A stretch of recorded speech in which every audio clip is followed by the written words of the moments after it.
Shalom. Di tengah keadaan yang tidak memungkinkan kita berdekatan, sungguhlah indah bila kita tetap bisa menyapa, bersekutu, berelasi melalui media sosial online maupun sarana telekomunikasi lainnya.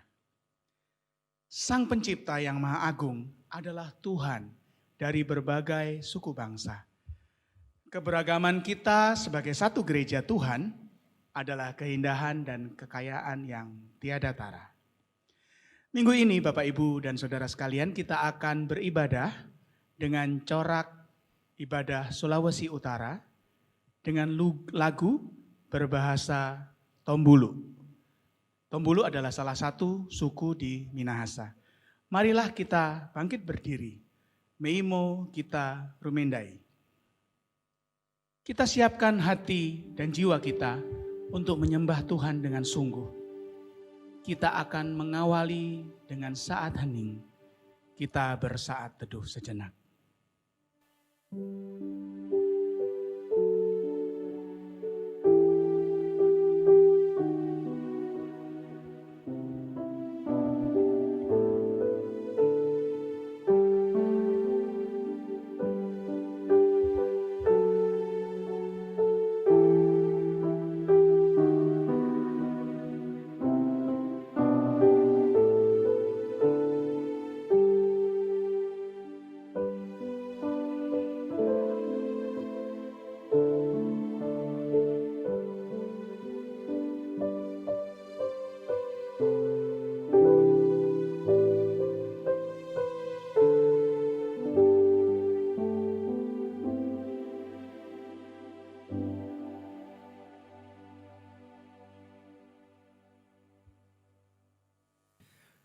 Kita awali kebaktian kita dengan pengakuan bahwa pertolongan kita datang dari Allah Bapa Pencipta langit dan bumi, yang kasih setianya kekal untuk selama-lamanya.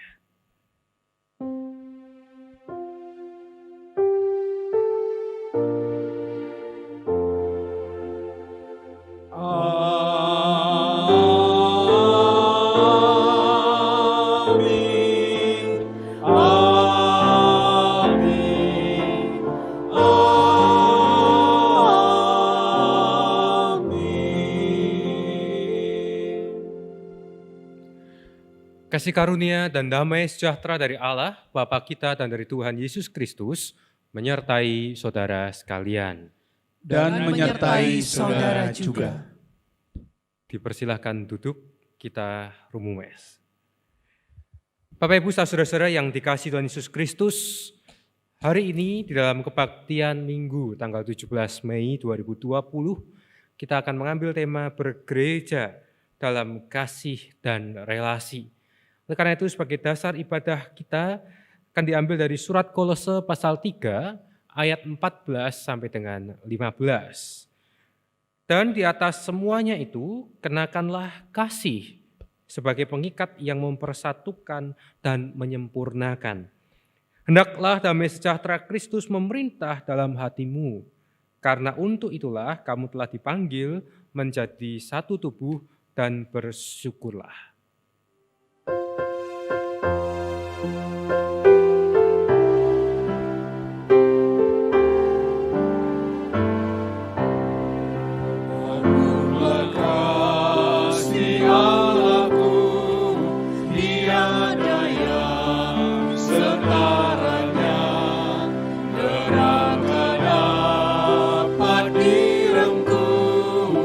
Ketika pun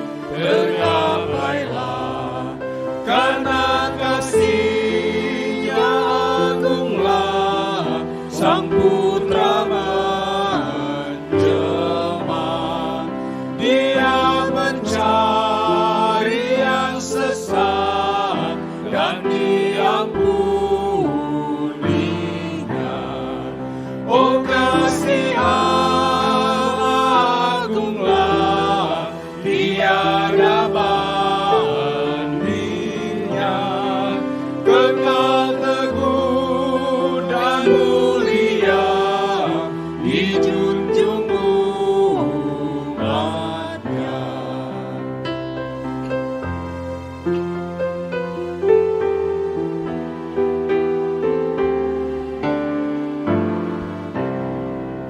Kawan korateanlah, sekan siapa sesuatna, ule woli melenala, sinawengka leosana, papaan rateana, mewehesio gila, penerona semekalyo, wonia ambungana, kawan korateana,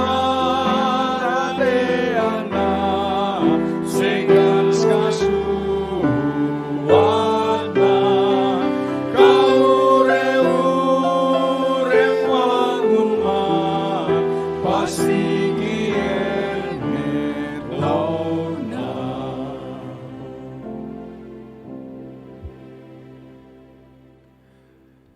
Saudara, kita menyadari bahwa kasih Allah begitu besar, kasih Allah agung yang tidak dapat dibandingkan dengan apapun yang ada di dalam dunia ini. Oleh karena itu, sudah sepantasnya kalau kita datang kepada Tuhan untuk mengakui dosa kita. Mari kita berdoa, menaikkan doa pengakuan dosa kita. Memo kita sumombayang. Tuhan Allah kami yang Maha Kuasa, yang menciptakan bumi beserta dengan segala isinya, termasuk kami manusia di dalamnya. Ya Tuhan, kasih-Mu itulah yang memampukan kami untuk dapat terus menjalani kehidupan sampai dengan saat ini. Kasih Tuhanlah yang mengundang kami untuk datang beribadah. Kasih Tuhan pula yang juga terus menyapa kami dan mengingatkan kami akan segala keterbatasan dan kerapuhan kami sebagai manusia. Oleh karena itu ya Tuhan, dalam kebaktian ini, maka kami pun juga datang kepada Tuhan mengakui dosa-dosa kami. Kami mengaku bahwa di dalam segala keterbatasan kami, ketika kami menjalani kehidupan di dunia ini, kami sangat mungkin untuk jatuh dalam godaan. Kami sangat mungkin untuk melakukan dosa, bahkan kami melakukan dosa yang sama. Karena tapi ya Tuhan, dengan segala kerendahan hati kami mengakui dosa-dosa kami. Kami mohon Tuhan yang menyucikan dan melayakkan kami. Karena kami percaya hanya di dalam Kristus Yesus kami akan beroleh pengampunan dosa. Kami juga memohon hikmat Tuhan, kiranya kuasa Roh Kudus yang akan senantiasa membimbing kami, memampukan kami untuk semakin hari hidup semakin seturut dengan kehendak Tuhan. Inilah doa pengakuan dosa kami yang kami naikkan dalam nama Tuhan Yesus Kristus. Amin. Mari kita berdiri, memo kita rumendai. Berita anugerah diambil dari surat Efesus pasal 2 ayat 17 sampai dengan 18. Ia datang dan memberitakan damai sejahtera kepada kamu yang jauh dan damai sejahtera kepada mereka yang dekat.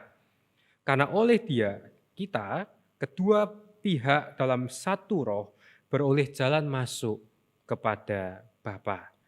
Demikianlah berita anugerah dari Tuhan. Syukur kepada Allah.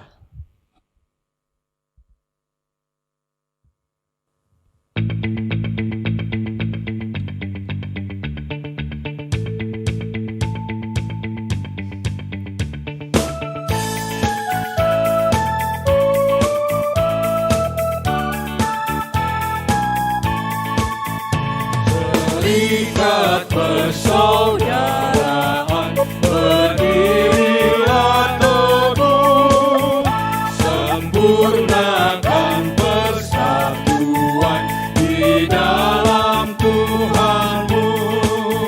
Bersama-sama majulah, dikuatkan iman, berdamai bersejahtera dengan pengasihan.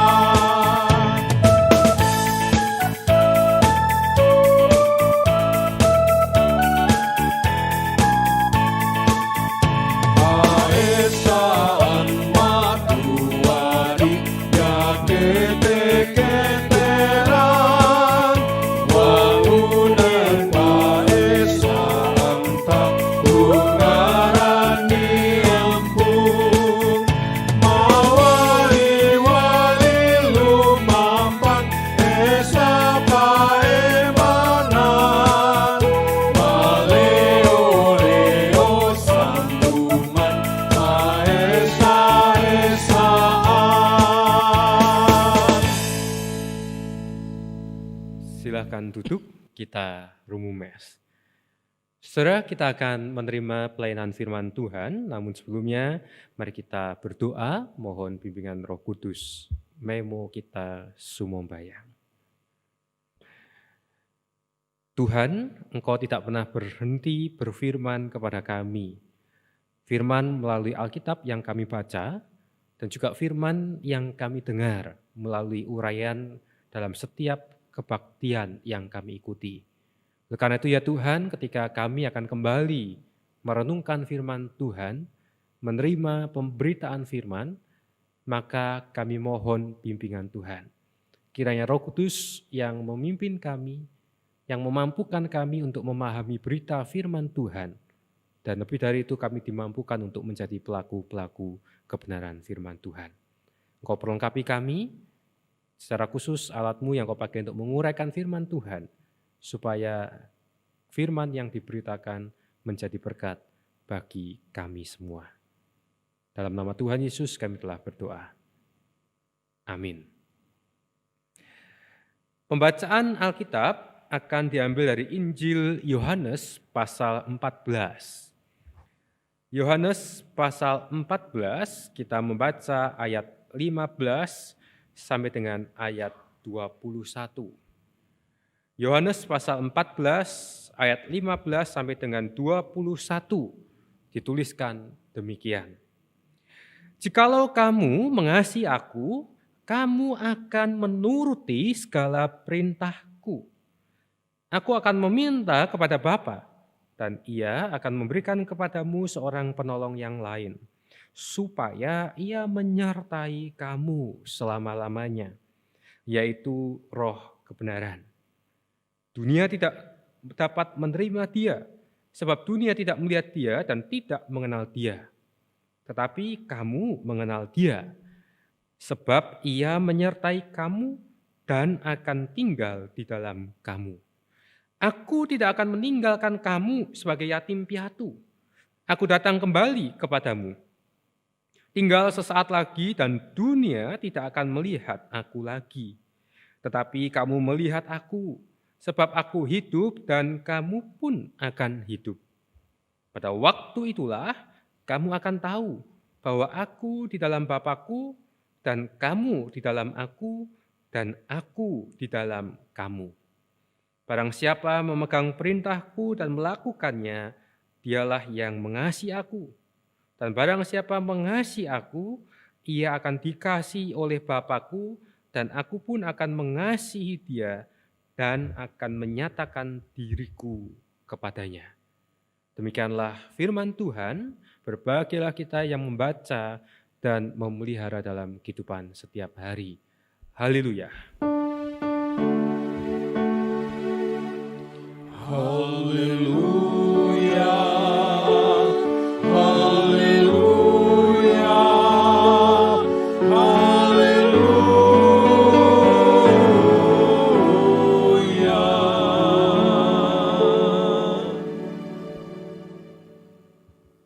Bapak Bapak Ibu saudara-saudara yang dikasihi Tuhan Yesus Kristus, tema kita adalah bergereja dalam kasih dan relasi.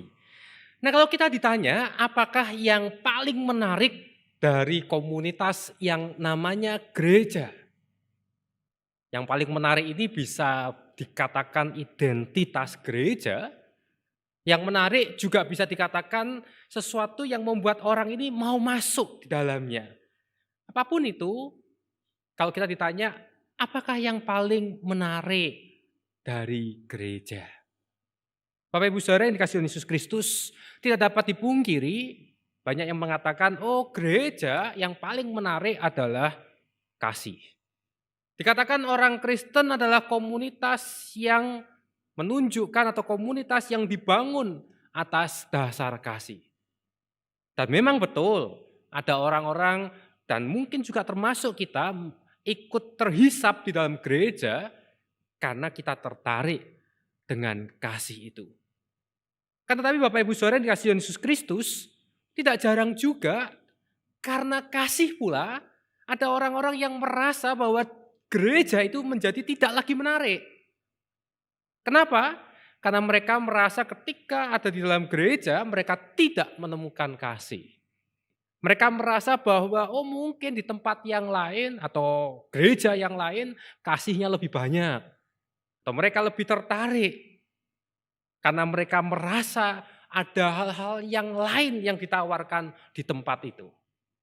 Nah Bapak Ibu Saudara yang dikasihi Yesus Kristus, tema kita hari ini adalah sebuah tema yang ingin mengajak kita memikirkan kembali atau bahkan merekonstruksi ulang, menata ulang konsep kita tentang gereja. Kita diajak untuk kembali merenungkan kalau kita terhisap di dalam gereja,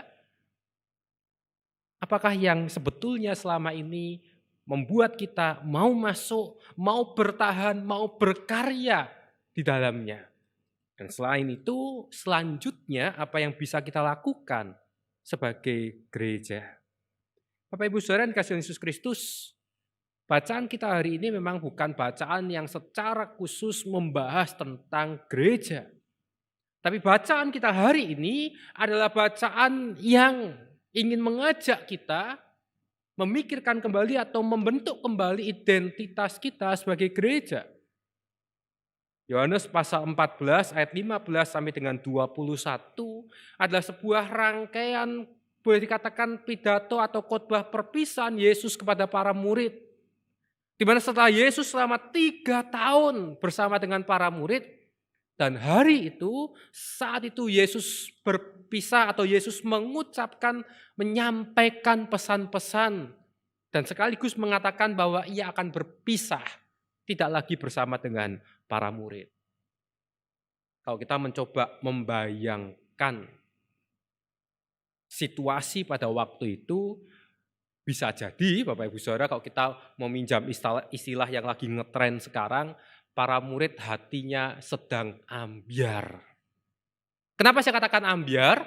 Karena mereka sedang cinta-cintanya, sedang kagum-kagumnya, sedang berharap begitu luar biasa kepada Yesus. Tapi tiba-tiba Yesus mengucapkan salam perpisahan.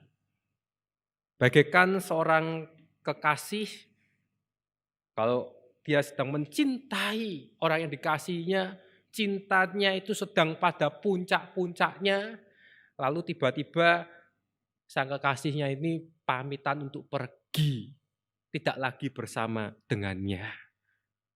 Bapak Ibu Saudara, situasi ambyar itulah yang ada dalam kehidupan para murid ketika mendengar apa yang Yesus katakan. Tetapi yang menarik Bapak Ibu Saudara, Yesus mengawali atau dalam Yohanes 14 ayat 15 ini, Yesus mengatakan, jikalau kamu mengasihi aku, kamu akan menuruti segala perintahku.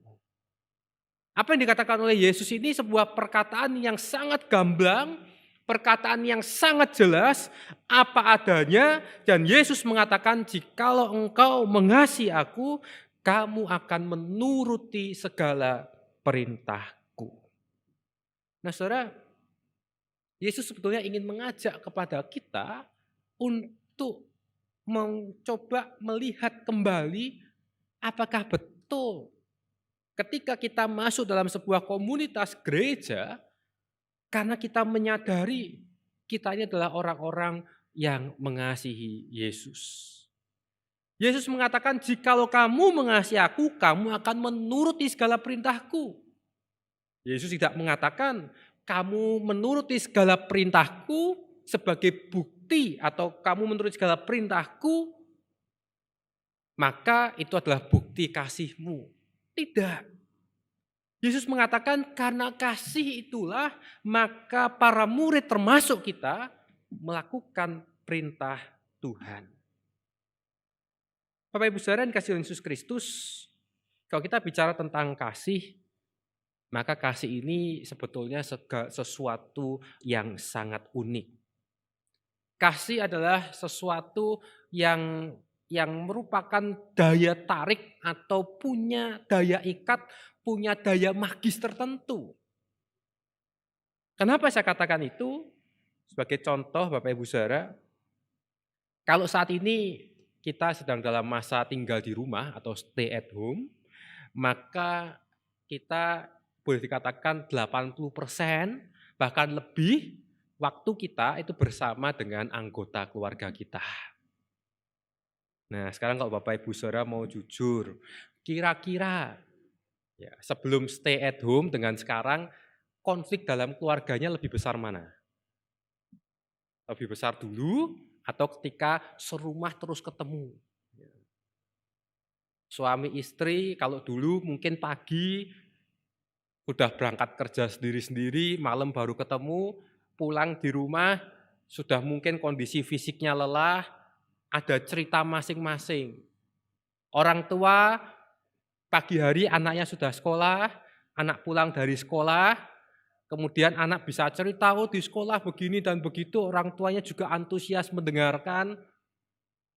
Tapi kalau sekarang saudara, 80% itu ketemu. Ya. Selalu lihat, selalu ketemu, ya. Yang dulu nggak jadi masalah, tapi sekarang bisa jadi masalah. Ya. Kalau dulu mungkin karena nggak jarang ketemu, nggak merasa, oh itu kebiasaan yang menjengkelkan, tapi karena sekarang ketemu terus setiap hari, bahkan setiap saat 80% waktu kita itu dihabiskan bersama dengan anggota keluarga kita, kebiasaan yang dulu nggak apa-apa, sekarang menjadi aneh dan kita komplain. Ya, kita merasa, wah kok begitu dan seterusnya dan seterusnya. Nah saudara, tetapi di dalam masa-masa seperti inilah sebetulnya kita diajak untuk kembali melihat sejauh mana relasi atau sejauh mana kasih itu mengikat kita sebagai anggota keluarga. Nah yang menarik kalau kita mau belajar itu belajar dari anak kecil, saudara. Terus terang bagi kami dengan 2 anak usia 6 tahun dan 2 tahun, ketika harus stay di rumah bersama, itu bukan perkara yang mudah. Kenapa? Karena kami harus menjadi pihak yang bisa mendamaikan 2 anak ini. Ya. Ketika kakaknya diam, adiknya tiba-tiba jahil. Gitu ya. Adiknya jahili kakaknya marah. Demikian pula sebaliknya. Nah ketika itu terjadi, saudara, berapa lama 2 anak ini selesai ngambeknya? Tidak sampai 5 menit, biasanya 3 menit. Dan itulah unik, saudara. Kenapa saya katakan unik? Kalau 2 anak ini bangun tidur, kakak cari adiknya, adik cari kakaknya. Tapi setelah bangun tidur, nggak lama kemudian mereka sudah rame lagi. Ada saja yang direbutkan, ada saja yang menjadi persoalan. Tapi apakah itu berarti menyurutkan kasih mereka? Tidak.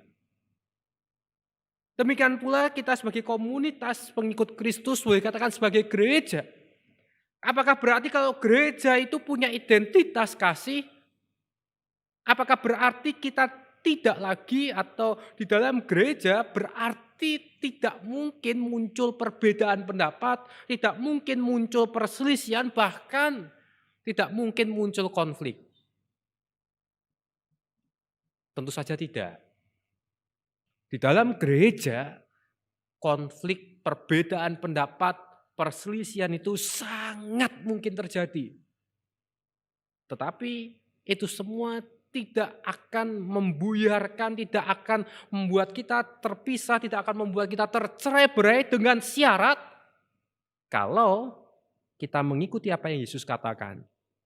Kalau kita sadar betul bahwa kita ini adalah orang-orang yang mengasihi Yesus, orang-orang yang sudah menerima cinta kasih Yesus, maka kita akan tetap menjadi satu tubuh Kristus. Nah, kita sudah menjalani masa ibadah di rumah ini kurang lebih hampir 2 bulan. Bahkan ketika kita menjalani ini, berapa orang yang kangen dengan gereja? Berapa orang yang rindu untuk datang beribadah dalam gereja? Kita nggak tahu nanti kalau ketika sudah boleh beribadah lagi di gereja, apakah langsung datang banyak atau justru merasa sudah biasa di rumah. Ya. Kita nggak pernah tahu. Tetapi kemungkinan besar karena rasa kangen, rasa rindu itu begitu besar, kita itu rindu untuk kembali lagi dalam gereja. Nah, situasi inilah yang seharusnya kita terus bangun, situasi di mana kita terikat dalam kasih Kristus. Nah, selanjutnya saudara, berita sukacita bagi para murid dan bagi kita semua ketika Yesus mengatakan akan pergi, Yesus ternyata tidak membiarkan para murid sendirian. Dikatakan, aku akan minta kepada Bapa dan ia akan memberikan kepadamu seorang penolong yang lain, supaya ia menyertai kamu selama-lamanya, yaitu Roh kebenaran. Nah saudara, Roh kebenaran atau Roh Kudus inilah penolong, penghibur, parakletos inilah yang Yesus janjikan kepada para murid. Dan Yesus mengatakan dunia tidak dapat menerima dia, sebab dunia tidak melihat dia dan tidak mengenal dia. Tetapi kamu mengenal dia, sebab ia menyertai kamu dan akan diam di dalam kamu.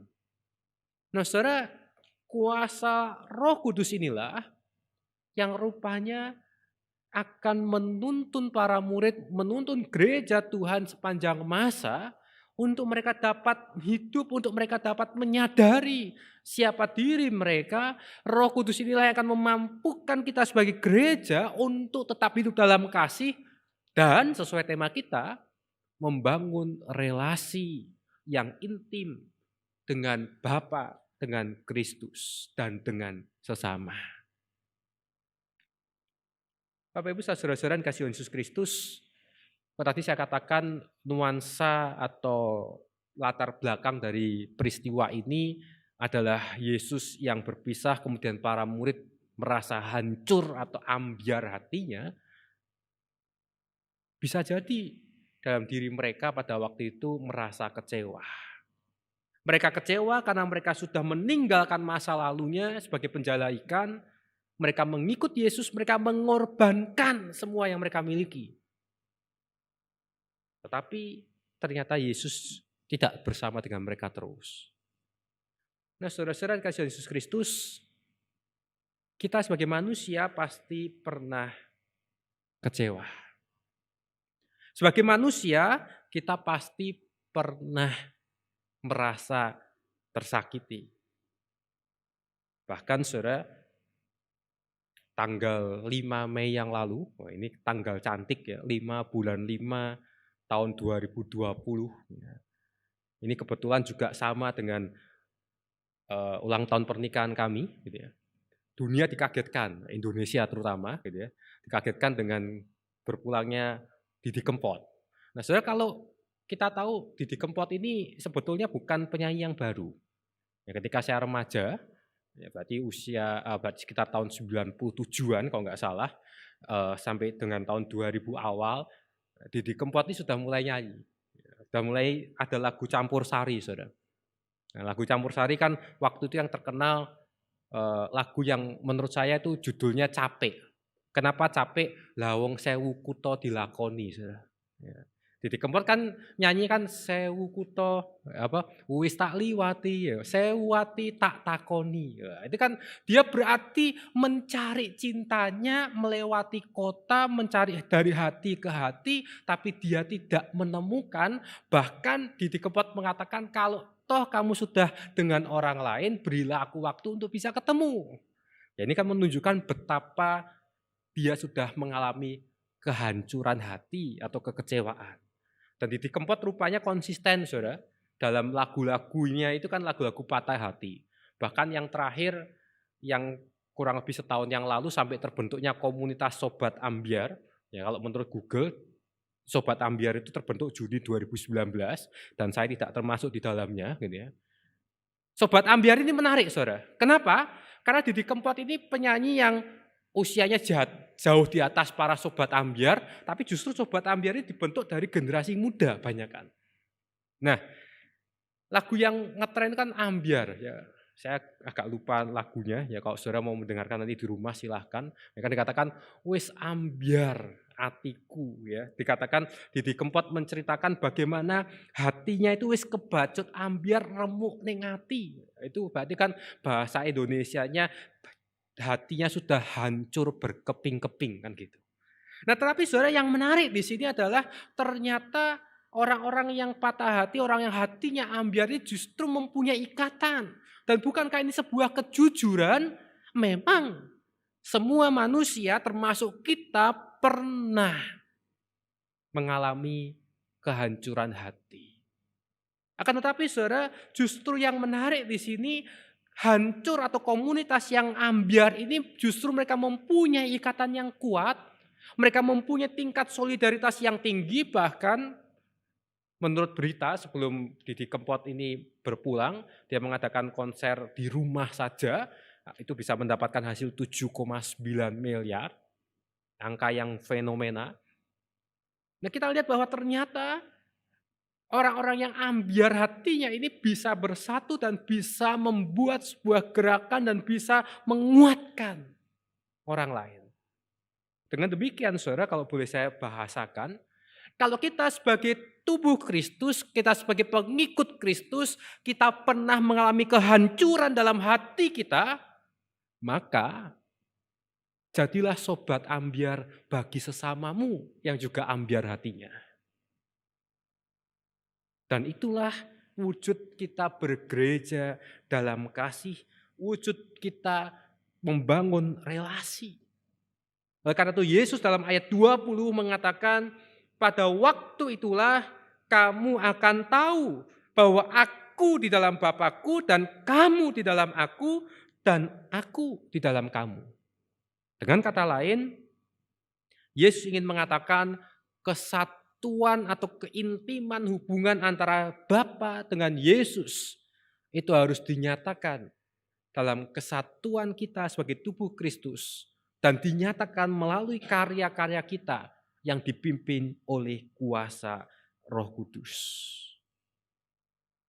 Nah, saudara-saudara yang kasih Yesus Kristus, yang menjadi pertanyaannya adalah apa yang menghambat kita untuk membentuk kehidupan bergereja dalam kasih dan relasi. Saudara, kita itu kan sekarang kalau pandemi COVID ini kita berhadapan dengan sesuatu yang tidak kelihatan. Nah, sebetulnya dalam gereja ada yang mirip dengan COVID ini yang tidak kelihatan tapi yang sangat sangat berpotensi untuk menghambat kita membangun gereja dalam kasih dan relasi. Dan ini juga lebih bahaya, juga tidak kalah bahayanya dibandingkan virus COVID, saudara. Itu yang disebut dengan virus kebencian. Ketika virus kebencian itu ada, maka tanpa sadar kita yang nggak ngerti apa-apa bisa ikut benci, saudara. Kita yang mungkin nggak pernah tahu, ya kita nggak pernah bersinggungan dengan seseorang, tapi karena kita tidak hati-hati, maka kita ikut terbawa arus dan kita ikut menyebarkan kebencian. Nah, oleh karena itu Cara mengatasinya nanti kalau saudara kembali bergereja, bisa hidup dalam komunitas gereja, kita berkumpul bersama lagi dalam gedung gereja, dalam kegiatan-kegiatan gereja, maka cara mengatasinya kurang lebih sama dengan kita menjaga diri dari corona. Seringlah jaga kebersihan hati, saudara. Kemudian apa? Sering-sering cuci tangan. Cuci tangan itu maksudnya apa? Kalau saudara nggak tahu sebuah permasalahan, mending cuci tangan, nggak usah ikut-ikut. Daripada saudara ikut-ikut, tambah jatuh, tambah ikut bisa dibenci. Dan seringlah pakai masker, saudara. Tutup mulut. Nah, jadi karena virus kebencian itu paling mudah menyebar melalui mulut. Ya, jadi pakailah masker dan social distancing dengan orang-orang yang biasa menyebar kebencian. Nah, sederhana saudara ya. Jadi kalau saudara mau mengingat bagaimana kita bisa membangun bergereja dalam kasih dan relasi, lakukanlah apa yang sekarang ini saudara lakukan untuk menjaga diri dari virus corona. Kalau itu kita bisa lakukan, maka kembali kita membangun gereja dalam kasih dan relasi. Nah, Yesus mengatakan, jikalau kamu mengasihi aku, kamu akan menuruti segala perintahku.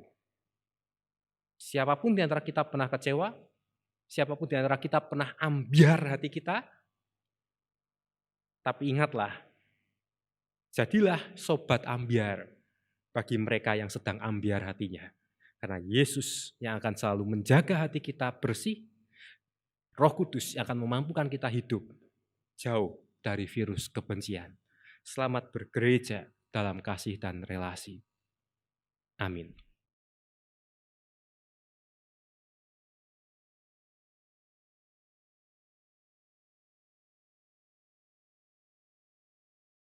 Bapak Ibu, kita akan bersaat teduh sejenak. Kami akan menyanyikan lagu Opo Wana Natase. Lagu ini adalah lagu pujian, permohonan kepada Tuhan. Lagu yang menyampaikan isi hati kita kepada Tuhan. Untuk Tuhan melihat umatnya. Tuhan menjamah umatnya.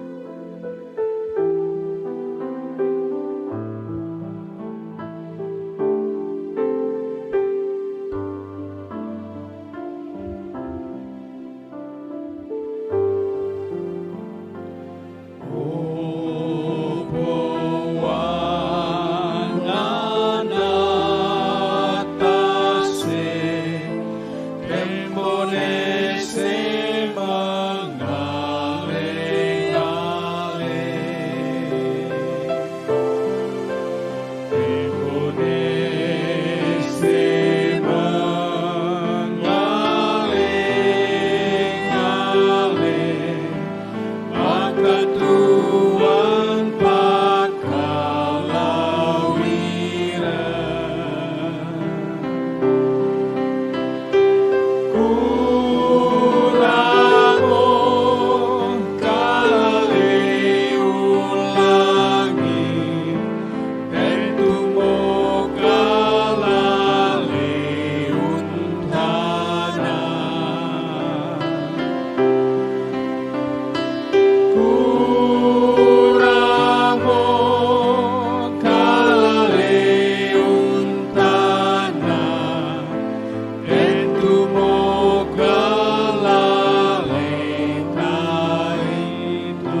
Bapak, Ibu, Saudara sekalian, dengan bangkit berdiri, marilah kita bersama mengikrarkan iman kita. Bersama umat Allah di masa lalu, masa kini, dan masa depan, sambil mengingat pengakuan pada baptisan kita yang menyatakan, Aku percaya kepada Allah, Bapa yang Maha Kuasa, Khalik langit dan bumi, dan kepada Yesus Kristus, Anaknya yang tunggal Tuhan kita, yang dikandung dari Roh Kudus, lahir dari anak darah Maria, yang menderita sengsara di bawah pemerintahan Pontius Pilatus, disalibkan, mati dan dikuburkan, turun ke dalam kerajaan maut.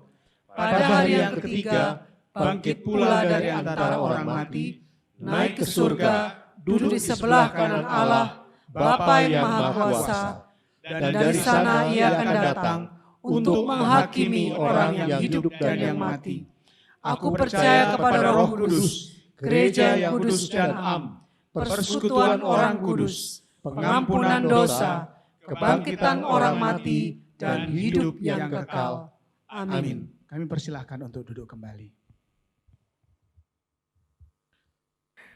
Tiba waktunya bagi kita untuk menaikkan doa-doa syafaat kita, dan kita akan mengakhiri dengan doa Bapa kami yang kita nyanyikan.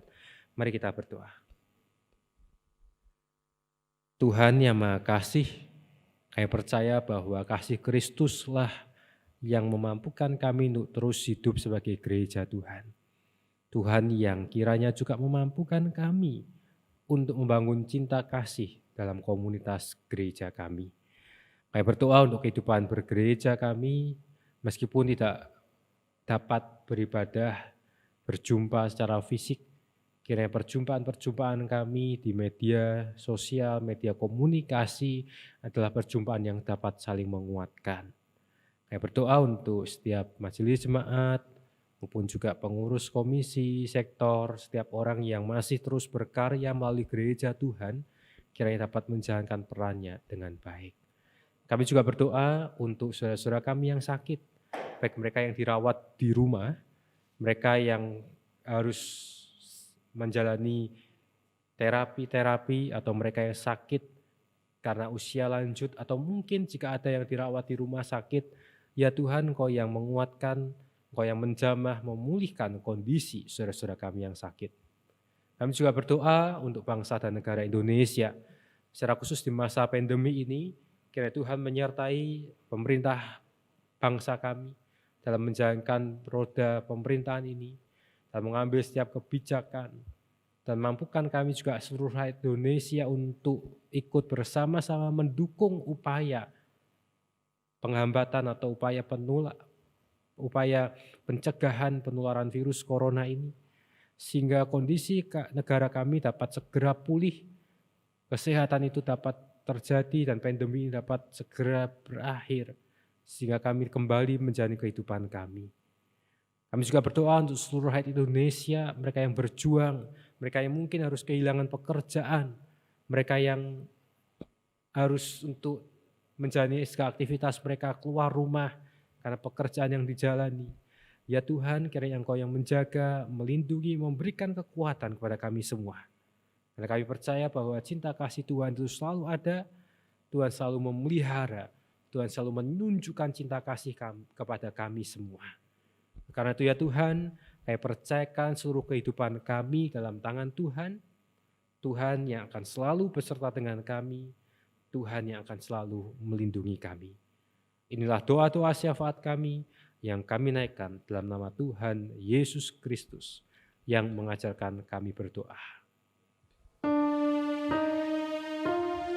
Bapa kami yang ada di surga, dikuduskanlah nama-Mu, datanglah kerajaan-Mu,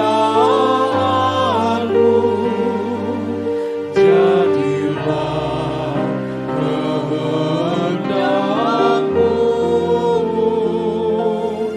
di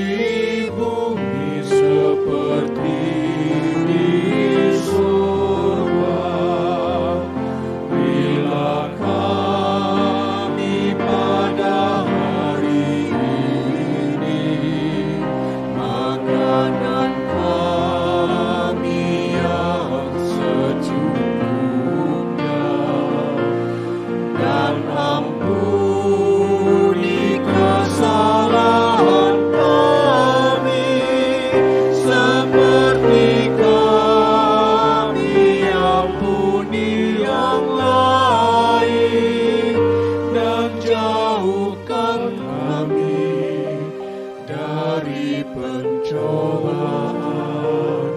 Lepaskanlah kami dari yang jahat,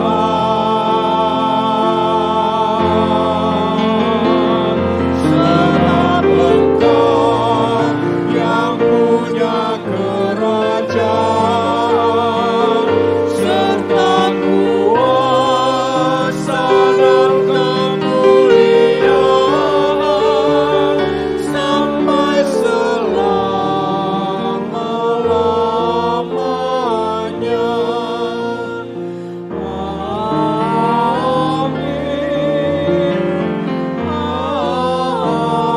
Amin.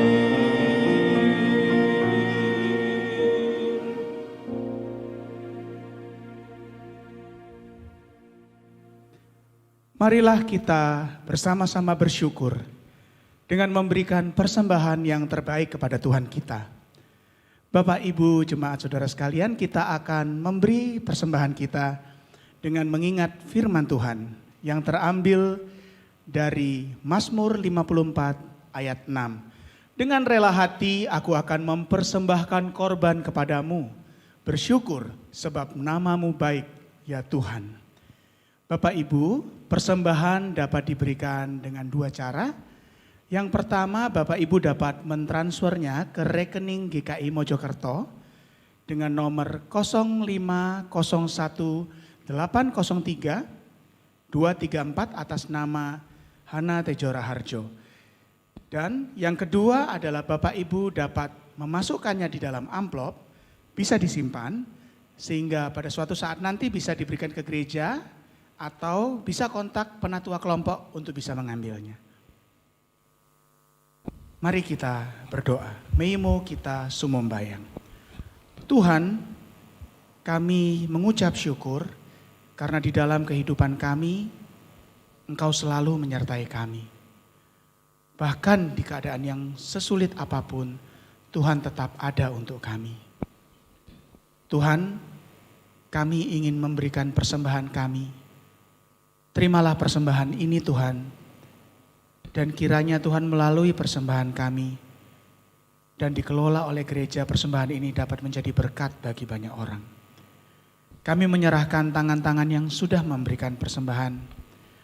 Kami yakin dan percaya bahwa Engkau selalu menyertai kami sekalian. Terima kasih Tuhan, di dalam nama Tuhan Yesus Kristus kami berdoa dan mengucap syukur. Amin.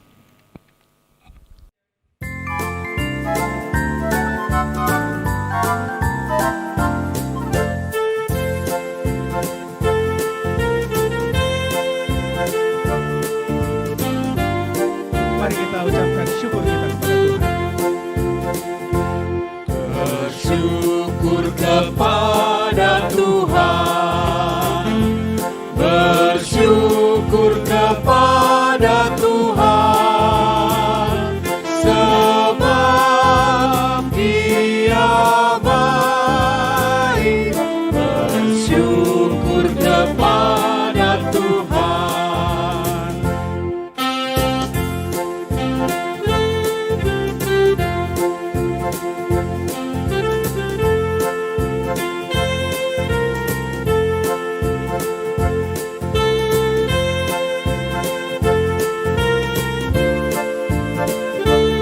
Kita nyanyikan dalam bahasa pemburu.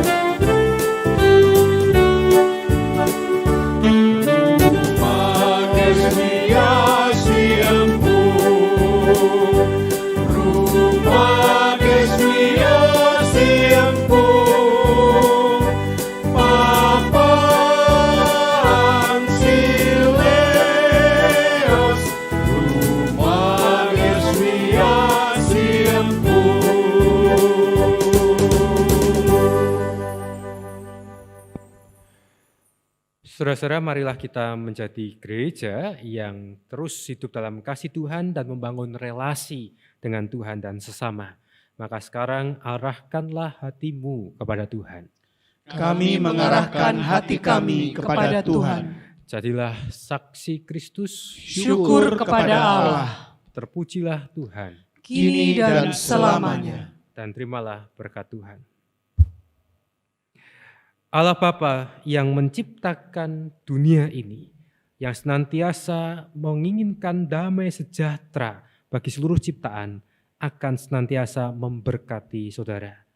Yesus Kristus yang telah datang ke dalam dunia, membangun relasi dengan manusia, mendatangkan keselamatan bagi dunia ini, akan senantiasa menyertai saudara. Dan kuasa Roh Kudus, Roh hikmat, Roh kebenaran akan memampukan saudara untuk menjadi gereja dalam kasih dan relasi. Ketiga Allah yang esa akan senantiasa memberkati dan menyertai kehidupan saudara dari sekarang sampai selama-lamanya. Amin.